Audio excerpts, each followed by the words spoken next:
Seguimos con nuestra introducción del libro de Esdras. Hace no mucho tiempo salió una noticia, que posiblemente no la habéis oído, no es una historia, no es una ilustración, sino que es una historia real.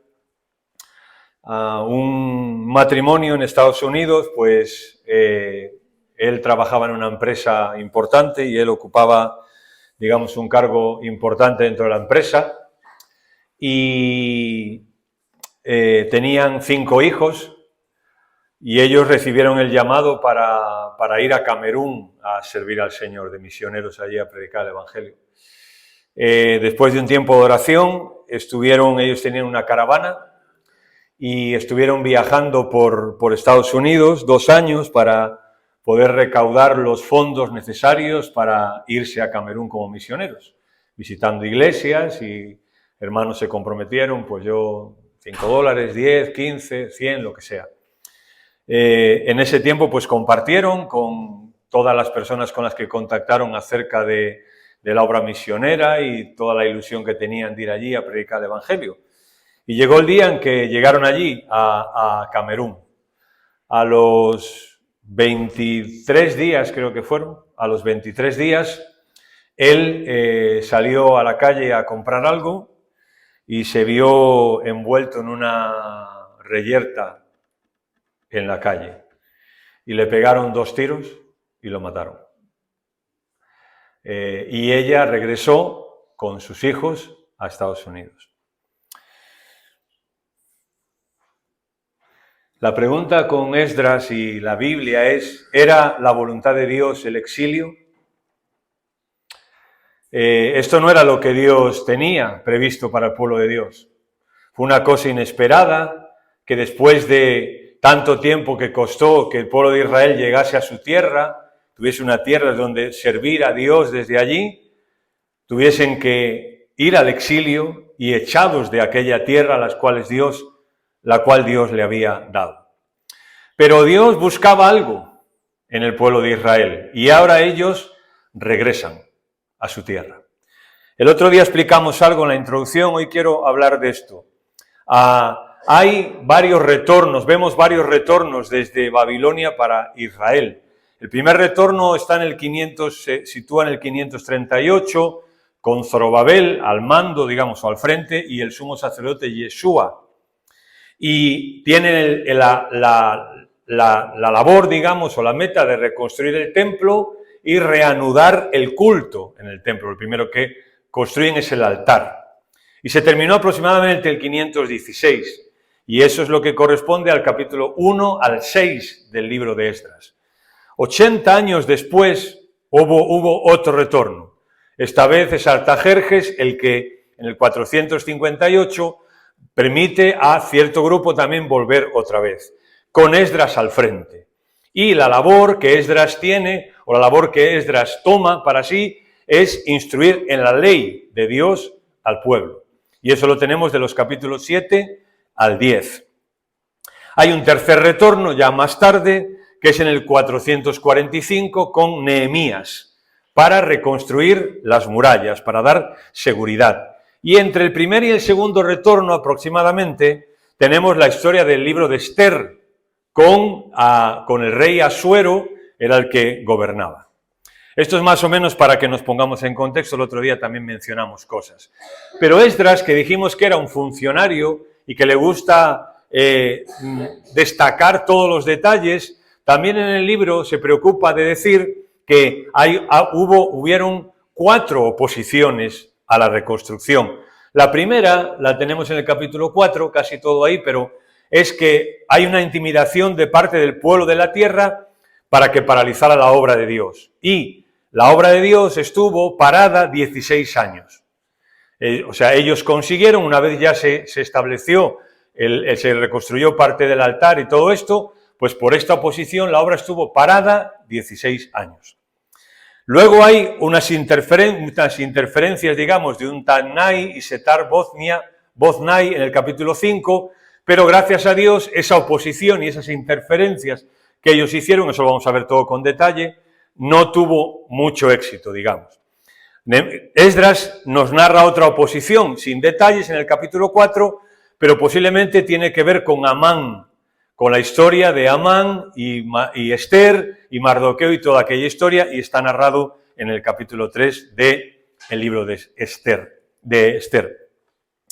Y luego hay otra cuarta protesta, que son los funcionarios que protestan contra la construcción de las murallas y logran paralizar todo aquello, posiblemente se interrumpe la obra, y eso dio lugar a lo que nosotros leemos en Nehemías 1. Cuando Nehemías 1, él pregunta por cómo está la situación en Jerusalén, y le contestan que está mal y la obra está paralizada. Y por tanto Nehemías tiene el llamamiento de parte de Dios de volver a Jerusalén, y entonces sí, Nehemías reconstruir las murallas. ¿Por qué menciono todo esto? Porque ante todo esto que estaba ocurriendo, ellos tuvieron que confiar en el Dios de la historia. Y decíamos, ¿no?, el primer día, cuando pusimos el título, decíamos que el libro de Esther, por lo menos el capítulo 1, el versículos 1 al 4, podemos verlo como el Dios de la historia o como la historia de Dios, que al final es lo mismo. El Dios de la historia y la historia de Dios es lo mismo. Así que ellos tienen que confiar en el Dios de la historia. Bueno, ¿y qué nos habla los versículos 1 al 4 acerca del Dios de la historia? Varias cosas. Primero, una de las cosas que nos habla es que Dios tiene sus planes.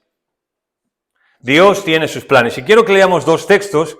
Por favor, vamos al libro de Jeremías, el capítulo 29. Y con un dedo, si ya lo teníais, pues poner un dedo en Esdras capítulo 1, porque vamos a leer el capítulo 29 de Jeremías, bueno, unos versículos del capítulo 29 de Jeremías, y saltar inmediatamente a Esdras 1, ¿sí? Así que un dedo en Jeremías 29 y otro, todavía te sobran 8, en Esdras 1.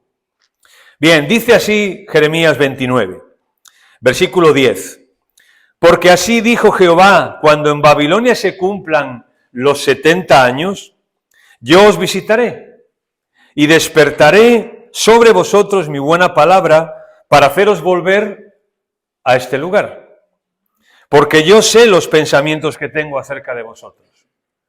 Dice Jehová, pensamientos de paz y no de mal, para daros, el fin que esperáis.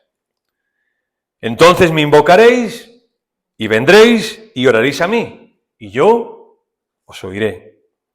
Y me buscáis, y me buscaréis y me hallaréis, porque me buscaréis de todo vuestro corazón.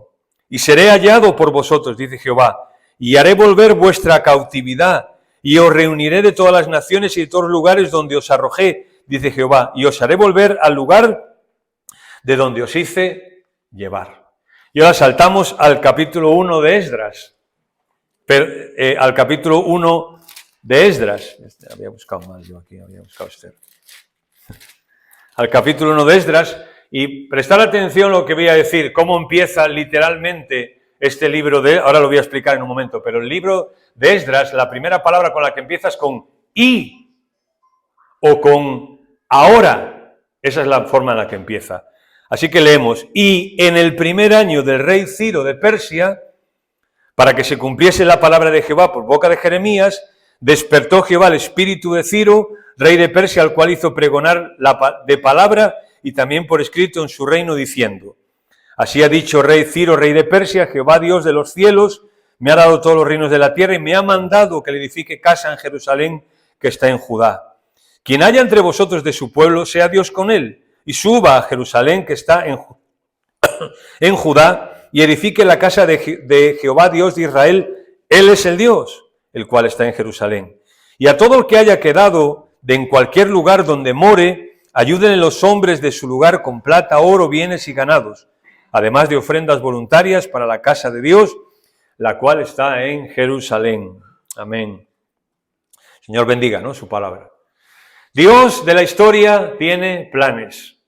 Vemos cómo Jeremías está hablando de que después de que pasaran esos 70 años, ellos iban a regresar, y dice, y me buscaréis, y yo os oiré. Sabemos que Esdras había estado orando por esto. Sabemos que Daniel había estado orando por esto. Sabemos que Nehemías había estado orando por eso y pide a Dios que le dé gracia con el rey. O sea que Dios está 70 años después respondiendo a aquellas oraciones. Dios tiene sus planes, hermanos, y las oraciones que nosotros hagamos no caen nunca en saco roto. Nunca caen en saco roto. Porque Él tiene sus planes y en su momento los hará. Isaías había dicho, fíjate lo que había dicho Isaías en el capítulo 55, esta parte de Isaías ya Israel está en Babilonia cautivos y les dice, porque mis pensamientos no son los de ustedes, ni sus caminos son los míos, afirma el Señor. Mis caminos y mis pensamientos son más altos que los de ustedes, más altos que los cielos sobre la tierra. ¿Por qué le está diciendo esto Dios al pueblo de Israel? Porque Israel se sentía seguro en su tierra y se sentía seguro en lo que estaba haciendo y pensaba que no pasaba nada, que podían vivir como querían, que podían pecar, que podían tener un pie en el mundo, otro con Dios, que podían ofrecer culto a Dios y a los vales también, que podían hacer lo que quisieran. A fin de cuentas era el pueblo de Dios y Dios los iba a mantener allí en su tierra. Pero Dios tenía otros planes y los pensamientos de Dios no eran los de ellos. Y Dios envía a aquel pueblo a la cautividad 70 años. Pero ahora sus planes son liberarlos, que regresen a su tierra y volver a vivir con Dios en el centro. Una de las cosas que nos está diciendo al principio de Esdras es, cuando Dios tiene sus planes, esos planes van adelante. Da igual cuándo sea, da igual cómo sea, da igual las personas que use, da igual el tiempo que transcurra, da igual las oposiciones que haya, las dificultades que haya, es igual. Dios cumplirá sus planes. Porque el libro de Esdras empieza así, según el estilo semítico empieza con una palabra hebrea, con una letra hebrea que es la bau, que significa y o ahora. Y si tenemos el libro de Crónicas al final del libro de Crónicas, segundo Crónicas, que posiblemente lo escribe Esdras, tenemos una dificultad con el pueblo de Dios, tenemos la cautividad. Y el libro de Esdras, que Esdras comienza, después de mucho tiempo, después de un tiempo de escribir Crónicas, empieza el libro de Esdras. El libro de Esdras empieza ahora, en el año primero del rey Ciro. ¿Lo veis? Es decir, Dios tiene sus planes y cuando Él decida que se cumplen, se van a cumplir. Por eso Jeremías podía haber dicho con total tranquilidad, cuando cumplan estos 70 años, Dios os hará volver, yo os haré volver. Y esto es lo que ahora tenemos. Pretendiendo el escritor dirigirnos la mirada al Dios, a lo que va a hacer Dios. A lo que va a hacer Dios. Sabemos que regresaron pocos, sabemos que tuvieron dificultades, hubo muchos problemas, pero esto estaba en los planes de Dios. Y el Dios de la historia tiene sus planes, y esos van a salir adelante. Da igual que nosotros facilitemos los planes o los estorbemos, los planes de Dios van a seguir adelante. Da igual que nosotros querramos empujar en otra dirección, los planes de Dios van a seguir adelante, porque Él es el Señor de la historia, y la historia es de Él. Y por tanto eso es lo primero que vemos aquí, ¿no? En el libro de Esdras. Un Dios que lleva adelante sus planes. Un Dios diferente a los dioses de Ciro y de Asuero y de Nabucodonosor, que manejaban a sus dioses a su antojo, que le pedían cosas y le pagaban cosas y le ofrecían sacrificios a Dios, a sus dioses, para que hiciera lo que ellos querían, para que ellos aprobara sus planes. Pero Esdras nos va a decir, ¿no?, que este es un Dios totalmente diferente. Este es el Dios de la historia. Es un Dios que está vivo, es un Dios que tiene sus planes, es un Dios poderoso, es un Dios absolutamente sabio, totalmente poderoso, tiene su voluntad, tiene sus planes, tiene sus propósitos y los va a seguir y los va a avanzar. Y esto es algo que a nosotros, cuando nos acercamos al libro de Esdras, tiene que consolarnos y tiene que darnos estabilidad y tiene que darnos firmeza y tiene que darnos paz. No tenemos un Dios que podemos manejar a nuestro antojo. Tenemos un Dios que tiene sus planes. Yo no le digo a Dios qué planes tiene que hacer, sino que yo simplemente me tengo que poner a disposición de Él y de sus planes y esperar que Él haga las cosas. Eso en primer lugar, pero ya hablamos de esto el otro día, por eso quería hacerlo más corto. No solo tiene sus planes, el Dios de la historia tiene sus siervos. Tiene sus siervos también. Mirad, una de las cosas que extraña cuando empezamos con el libro de Esdras es que en un tiempo tan íntimo de Dios con Israel, ¿no? En algo, ¿por qué? Pues porque esta era una promesa que Dios estaba cumpliendo entre Él y el pueblo de Israel. Aquí ahora de repente aparece un personaje inesperado, Ciro. Y tú dices, bueno, ¿qué pinta aquí Ciro? Vamos a ver. Dios tiene sus siervos. Primero, Ciro ha sido señalado 2 siglos antes de haber nacido, por Isaías y por Jeremías. 2 siglos antes aproximadamente de que Ciro nazca, se habla de él. E Isaías lo menciona con el término hebreo Isha, que es señalado. A este yo lo he señalado para esto. Y aquí aparece Ciro como un siervo de Dios. A Ciro se le llama un pastor del pueblo de Israel. ¿Por qué un pastor del pueblo de Israel? Porque él guió de alguna forma al pueblo de Israel para que regresara a su tierra. Un pastor que hace guiar las ovejas, ¿no? A buena tierra, a un lugar seguro, etc. Bien, Ciro fue lo que hizo con el pueblo de Israel. Asegurar que Israel pudiera volver. Se le llama un siervo de Dios. O sea, Ciro es un siervo de Dios. Es un instrumento de Dios. Es un utensilio de Dios, del Dios de la historia. E incluso se le llega a decir el ungido de Dios. O sea, esa persona que Dios ha escogido exactamente para eso. No lo va a hacer otro, lo va a hacer Ciro. No lo va a facilitar otro, lo va a facilitar Ciro. Y Dios lo señala a él específicamente. Este es el que lo va a hacer y no otro. Y tú puedes decir, hombre, pues es un poco arriesgado, ¿no? 2 siglos antes decir que Ciro lo va a hacer. ¿Por qué si le sale mal? ¿Y si de repente otro rey se le da por facilitar las cosas? ¿Y si Israel de repente se organiza y lucha y pelea y derrota a ese imperio y puede volver? No, con Dios no hay y si. No hay. ¿Me explico? Con Dios no hay y si. No. Dios tiene sus planes y tiene sus siervos. Antes de que Ciro redacte el edicto, Esdras nos dice que fue Dios quien le despertó para eso. O sea, antes de que Ciro diga el decreto y lo publique, ya Dios está diciendo que Él va a hacer eso. Dios también nos había dicho en Isaías que del norte levantaré a uno, y Dios movió a Ciro para conquistar Babilonia justo en el momento en el que se estaban cumpliendo los 70 años. Él tiene sus siervos y Él tiene su forma de seguir las cosas adelante. ¿Y quién lo iba a decir, verdad? Pues uno esperaría a Sansón al frente de un super ejército y flanqueado por un par de querubines para librar al pueblo de Israel, ¿no? O sea, que ahora viniera un tipo Sansón con un super ejército que Israel hubiese reunido y un par de querubines por si acaso. Pues no hay nada de esto.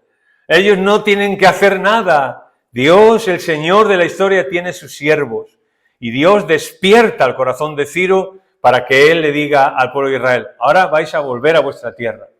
¿Os imagináis la sorpresa del pueblo de Israel? ¿Os imagináis la cara que se le tuvo que quedar a todos? Un pueblo que pensaba que Dios era para ellos. Un pueblo que pensaba que Dios estaba aquí con ellos y con nadie más. Un pueblo que pensaba que ellos eran los siervos de Dios y que no había nadie más y todos los demás eran paja. Pues no. Dios tiene sus siervos y puede usar lo que nosotros ni siquiera podemos esperar. Y hay una controversia con Ciro y es, ¿se convirtió Ciro? Porque él dice, ¿no? Dios, dice él, el Dios de los cielos me ha dado todos los reinos de la tierra y me ha mandado que haga esto, así que yo lo hago. ¿Se convirtió Ciro? Hay gente que puede pensar que sí. Pero mira, un par de datos. Por ejemplo, Isaías dice, hablando de Ciro, Dios está hablando de Ciro allí en el libro de Isaías, y dice, y habla de él y dice, pero tú no me conociste. Tú no me conociste. O sea, Dios está diciendo que él, a pesar de que hizo eso, no conoció a Dios. Y hay un documento que está ahí, está en un museo, hay un documento que se le llama el cilindro de Ciro, que él dio crédito a Marduk de sus conquistas. Más o menos al mismo tiempo que él está diciendo que el Dios de los cielos, o sea, Jehová, le ha dado los reinos de la tierra y le ha dicho que haga esto, también él, en un documento casi idéntico que se conserva, él da todos sus créditos a Marduk, que era el dios de ellos. Es más, Ciro se consideraba una especie de hijo privilegiado de los dioses. Por ejemplo, Flavio Josefo, historiador del primer siglo, lo menciona.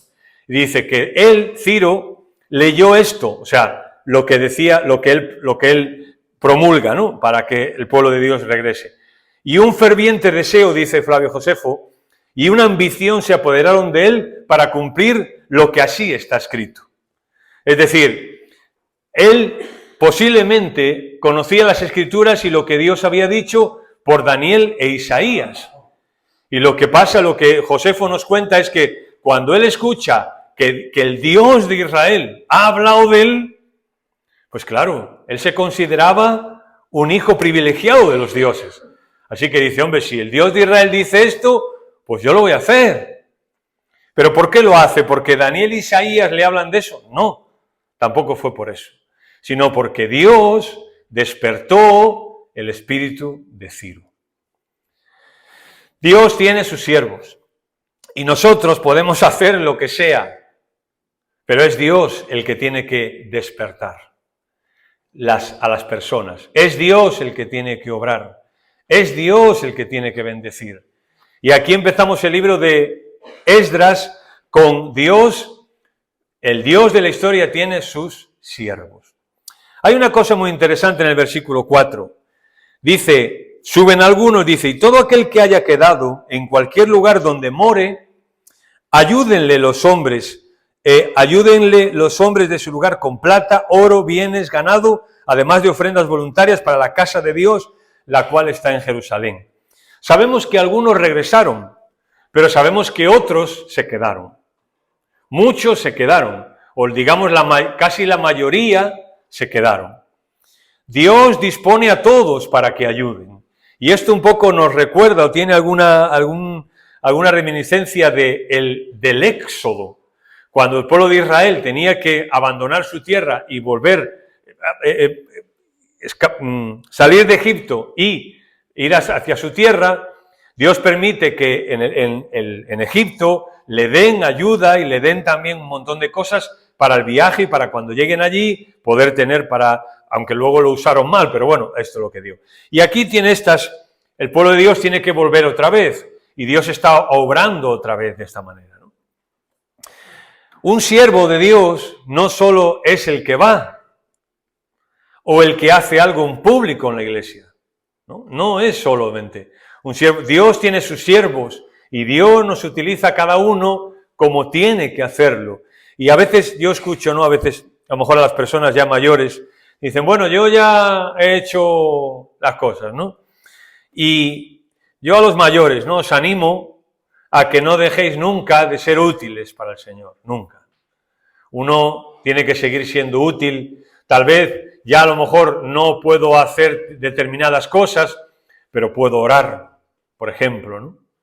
Y ver cómo Dios bendice. El otro día estábamos con Saulo y no sé quién más era, y estábamos cenando con Carmen, la abuela de Esther, y ella nos contaba, ¿no?, que ella hace unos cuantos años, no me acuerdo ya cuántos nos dijo, pues él ayudó a un niño que estaba en una situación difícil, etcétera, ¿no?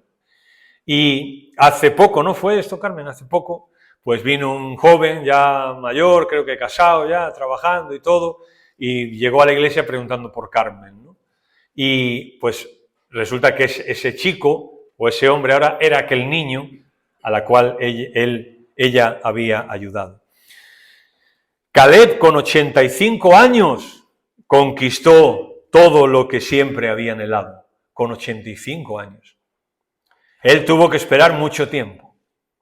Y tuvo que andar con el pueblo de Israel 40 años por el desierto, sin poder entrar en la tierra prometida. Él tenía fe, pero su pueblo no la tuvo, esa fe. Y Caleb estuvo ahí con el pueblo de Dios, 40 años con el pueblo de Dios. Y cuando llegan y van a conquistar, dice, a mí dame los lugares altos, porque mi fuerza está intacta. Así que todos tenemos cosas por conquistar. Y tal vez Dios nos las dé ahora, al final.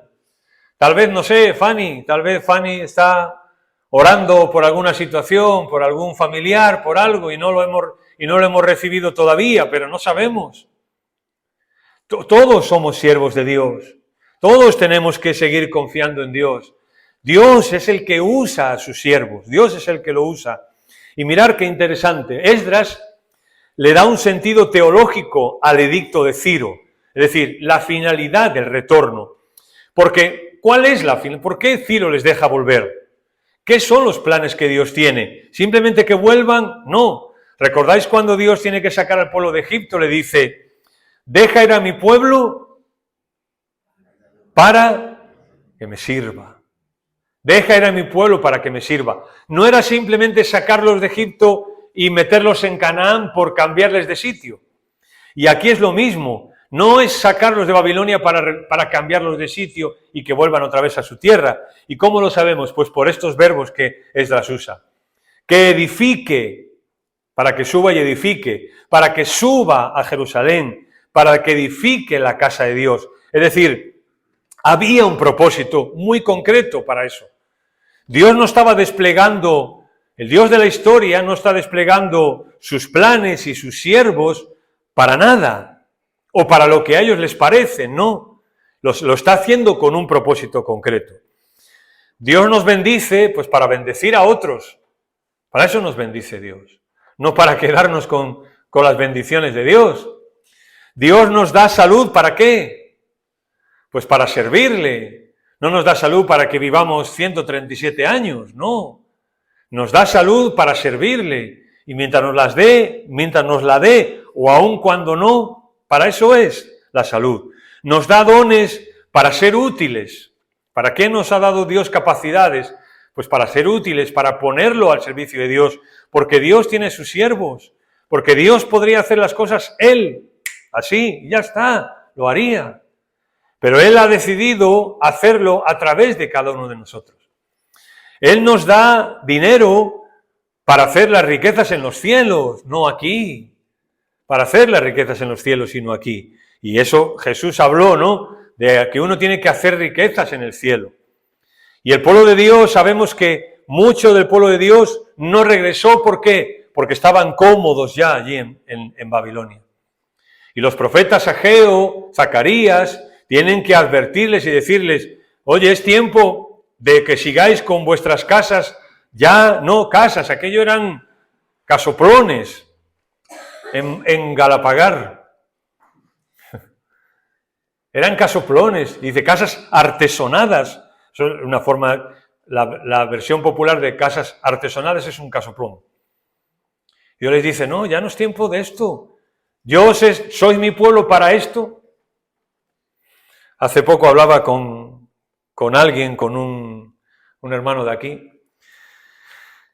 Bueno, voy a dar alguna pista, pero tampoco pasa nada. Entonces yo le decía a él me decía, bueno, hay que trabajar por la niña, tal, esto, lo otro, no sé qué, no sé cuándo.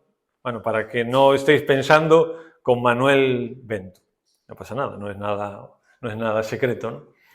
Y él me estaba diciendo, bueno, Antonio, trabajar porque la niña, porque hay que tal, cual, no sé, todo esto que es normal, ¿no? Y yo le decía, Manuel, ¿para qué tanto?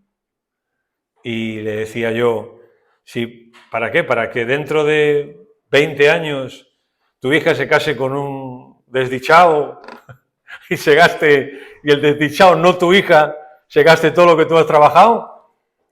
Y él me dijo, Antonio, pues es verdad. Dice, no lo había pensado eso. Dios nos da las cosas para invertirlas. Nosotros Como familia siempre lo hemos pensado. Dios nos da las cosas para compartirlas. Y cuando Dios nos da más, es para compartir con otros, no para quedarnos con Él. Tú puedes decir, hombre, pues vaya insensato, ¿no? Que en vez de ahorrar y en vez de asegurar su futuro, pues está, bueno, cada uno con su religión, ¿no? Pero uno tiene que tener claro que la vida y todo es porque ¿para qué estamos aquí en la tierra? ¿Para qué estamos aquí en la tierra? ¿Recordáis que lo mencionamos la semana pasada? Dios le dice al pueblo de Israel que ellos tenían que ser extranjeros y peregrinos. Y ellos se aferraron a su tierra y se aferraron a las cosas. ¿Y Dios qué hizo?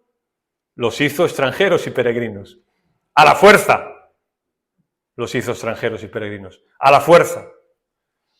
Y en tercer lugar, el Dios de la historia tiene un trono. O su trono, pero bueno, tiene un trono. ¿Por qué lo sabemos? Porque Esdras, capítulo 1, versículos 1 al 4, menciona dos cosas acerca de Dios. La primera que menciona es en el versículo 2, cuando dice, así ha dicho Ciro, rey de Persia, y le llama Jehová, el Dios de los cielos. Bien, esta frase es muy importante. ¿Por qué? Esta frase se empieza a usar aquí y en el libro de Nehemías y en el libro de Daniel. Hasta este momento, o sea, hasta después del exilio, en la Biblia no se menciona a Dios como el Dios de los cielos. Es Esdras, Nehemías y Daniel quien lo menciona. Ahora, ¿por qué este cambio? ¿Por qué es tan importante esto? Bueno, si recordáis, cuando el pueblo de Dios se comportó como se comportó, profetizado por los profetas, Dios abandonaría a su pueblo. Y el pueblo de Dios tuvo que ver cómo la nube de la presencia de Dios, la Shekinah, estaba abandonando al pueblo. Y cómo se levantó esperando a ver qué hacía el pueblo de Dios. Y el pueblo de Dios les dio igual, exactamente igual. Y Dios abandonó, digamos, a su pueblo. Abandonó el templo y abandonó su pueblo, y su pueblo fue cautivo a Babilonia, 70 años. Así que a partir de ese momento tenemos una situación nueva en el Antiguo Testamento, y es que ahora las naciones dominan el mundo y a Israel. Hasta ahora Israel es el que domina, Israel es el que conquista, Dios está a favor de ellos. Y a Egipto lo que le pasó cuando llegaron a Canaán, cómo Dios destruye a sus enemigos, cómo Dios huyó a sus enemigos, cómo hay batallas y Dios está con ellos, les protege, hay batallas que ni tienen que pelear. Y Dios está con su pueblo, pero Dios abandona a su pueblo. Y ahora Dios se va, como dice Oseas, regresó a su trono, a los cielos. Y ahora el pueblo de Dios está aquí, y hay otras naciones que dominan el mundo, y ellos están dominados. Daniel e Isaías nunca dejaron de dar testimonio de esta verdad, de esa verdad, que había un Dios en los cielos. ¿Recordáis Daniel con los distintos reyes con los que le tocó estar? Cómo él cuando interpretaba algo, cómo él cuando hacía algo decía, mira, esto es imposible, pero hay un Dios en los cielos. Jeremías, Daniel no se olvidó, Isaías tampoco, de mencionar a Dios y de mencionar el trono de Dios, el Dios de los cielos. Y parece que Dios ha abandonado a su pueblo, ¿verdad? Pero no, porque como dijimos, Esdras empieza con la letra Bau, y ahora Dios está en el cielo y también en la tierra. Ahora Dios está en el cielo y también en la tierra. Ahora podemos darnos cuenta. ¿Recordáis el pueblo de Israel en Babilonia, cautivos, desesperados, sin ánimo ninguno, ahí deprimidos, con la cabeza agachada? Y Esdras comienza el libro diciendo, el Dios de la historia tiene su trono. Y señores, aquí está, porque ahora, cuando Dios ha decidido, como Dios profetizó que se han cumplido los 70 años, ahora vais a volver. Por tanto, Dios nunca abandonó a su pueblo, nunca. Pero también sigue siendo, como también dice el versículo 3, el Dios de Israel. Esto es muy importante. Porque la pregunta es, ¿no había abandonado Dios a su pueblo? Pues no, porque Esdras dice, el Dios de Israel. Dios sigue siendo todavía el Dios de Israel. Imaginaros la vergüenza del cautiverio, cómo tuvo que minar el ánimo del pueblo. Tienen que ir cautivos a Babilonia, subyugados por las naciones. ¿Dónde está el Dios de los cielos? ¿Es Dios todavía el Dios de Israel? ¿No era una evidencia del profundo disgusto de Dios con ellos? Claro que sí. El cautiverio es una evidencia del profundo disgusto que Dios tuvo con su pueblo y que los tuvo que castigar de esta forma. Pero, ¿aceptaría él seguir siendo su Dios? Esa es la frase, ¿no? ¿Aceptaría Dios seguir siendo su Dios? Y yo creo que esta es una pregunta que nosotros, en algún momento de nuestra vida, podemos hacernos. Sobre todo cuando no estamos bien con el Señor. ¿Dios seguirá queriendo algo conmigo? ¿No es a veces situaciones de nuestra vida una evidencia del profundo disgusto de Dios con nosotros? ¿No es muchas veces las situaciones de la vida una disciplina de Dios para nosotros? ¿No es muchas veces situaciones de nuestra familia una evidencia del profundo disgusto de Dios con nosotros? ¿No puede ser incluso nuestra situación o la situación nuestra como iglesia o cualquier iglesia evidencia del profundo disgusto de Dios con nosotros? Pero Dios es el Dios de la historia. Y la historia es de Dios. Y Dios tiene sus planes con nosotros. Dios tiene sus planes. Normalmente no son los nuestros. Los suyos son mucho más altos, mucho mejores. Nos leía Conrado hoy, ¿no? Para que comprobéis la agradable, santa y buena voluntad de Dios. Además de eso, Dios tiene sus siervos. Y lo dijimos hace poco, ¿no? La obra de Dios somos tú y yo. Lo que es la iglesia somos tú y yo. La forma en la que va a la iglesia somos tú y yo, no es nadie más. Y Dios también tiene un trono. Dios, el trono de Dios, o sea, el trono todavía está ocupado. Está ocupado. Dios está ahí. Y el trono, cuando la Biblia del trono habla de dominio, de reinar, de gobernar, de pastorear, de regir este mundo. Y Dios lo está haciendo. Nuestras vidas, nuestra familia, nuestra iglesia, nuestra Huelva y el mundo entero. Cuando Hebreos menciona a Jesús, el heredero de todo, dice, porque en sí mismo hizo el universo, y dice, quien sustenta todas las cosas con la palabra de su poder. Y ahí la palabra sustentar, en griego, es una palabra que significa llevar hacia. Así que el Hebreos dice, y quien sustenta, quien lleva hacia todas las cosas con la palabra de su poder. Dios es fiel, aun cuando nosotros seamos infieles. Esta familia estuvieron 2 años y decidieron ir a Camerún a servir al Señor, preparándose, con ilusión. Y como conté al principio, llegan allí y a los 23 días él se muere, lo matan. Y la familia tiene que regresar. ¿Qué tiene Dios con eso? ¿Tú lo sabes? No. Yo tampoco. ¿Sabéis lo que hay que hacer? Esperar. Solo hay que esperar. Solo hay que esperar a ver qué es lo que tiene Dios. Porque Dios es el Dios de la historia. Y la historia es de Dios. ¿Qué tiene Dios con nuestras vidas? ¿Te preguntas qué tiene Dios con alguna de las circunstancias que estás viviendo? Posiblemente digas, no lo sé. ¿Qué tienes que hacer? Esperar. Porque Dios en su momento llegará esa bau y o ahora Dios lo hará. Y en eso confiamos y en eso dependemos. Y en el libro de Esdras vamos a ver muchos detalles de el Dios de los cielos, que es el título que le hemos puesto. Y vamos a ver cómo Dios es fiel, aunque ellos no sean todos los fieles que tenían que ser.